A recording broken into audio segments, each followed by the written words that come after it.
So one day, this Nigerian lady named Miracle received a message on WhatsApp from a guy called Harry. Now, Harry happens to be a tall white British man who is based in America, Florida, and works as a software engineer. But then one day, while scrolling through a WhatsApp group, he came across Miracle's profile, and her profile picture caught his eyes. She was beautiful, had a nice lips, and almost perfect figure, and so he decided to message her. After messaging Miracle, Harry told her how he got her number and that he would want them to be friends. So this was how they became friends and were texting back and forth. Over the next few weeks, Harry and Miracle decided to move from casual texting to video calls so as to know each other more. So one day they hopped on a video call, and that was when they discovered that there was one tiny problem. Harry was unable to hear Miracle properly. He could barely even see her. On hearing this, Harry told Miracle they should use iMessage to video call. But there came another problem. Miracle was an Android user. She had no Apple device, which meant she couldn't use iMessage. Harry, being a lover boy, was determined to video call with Miracle. He wasn't going to allow lack of device hinder his potential love, and so he decided he was going to send Miracle some Apple devices so that they can finally video call without any interruption. So one fateful day, Harry packed an iPhone 13 Pro Max, an Apple MacBook, and also $2,400. Then he handed the package to Emirates Airline to deliver to Nigeria, where Miracle lives. When Miracle learned of this, she was beyond happy, because it's not every day you would meet a friend like this that would go as far as sending you a new mobile phone just so he could see your face. The next day, the package arrived in Nigeria, Abuja, and Miracle received a message from the delivery company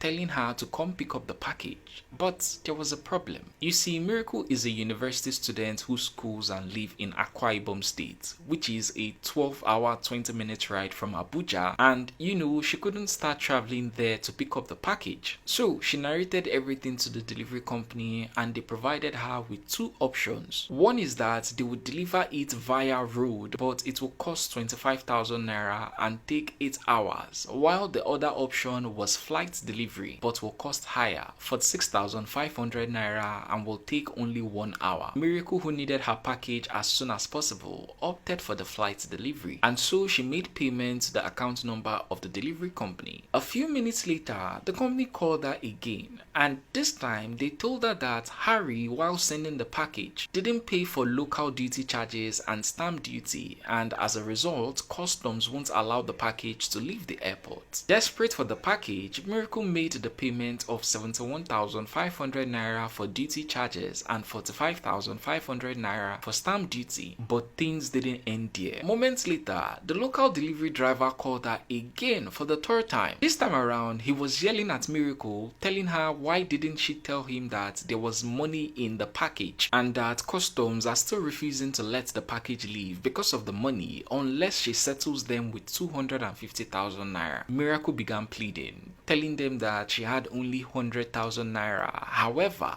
they refused, saying it's too small. After multiple back and forth, they eventually agreed on 150,000 naira, which Miracle eventually paid. At this point, Miracle has spent a total of 313,500 naira, but she didn't worry because she has $2,000 on the way and also her new devices. 1 hour later, Miracle called the delivery company to know if they had arrived at Akwa Ibom so she can come collect her items. But to her surprise, they weren't picking calls anymore. She called over and over and over and over again, but still they weren't picking. She immediately called Harry to let him know what's up, and Harry told her that she shouldn't worry, he would call the agent in charge of the package and get back to her as soon as possible. Unfortunately, Harry never called back, and when Miracle tried to call him after waiting tirelessly, she found out he had already blocked her. And I guess that was when Miracle became aware of what has been happening this whole time. It was a romance scam. Harry doesn't live in the US, neither is he British. He is a Nigerian scammer whose name I guess is Chigozie Francis Chinwuba, and he goes about using this particular format to scam ladies. The message Miracle received from the delivery company was sent by him. The delivery company itself was also being run by him and also a scam. Everything was just one big scam.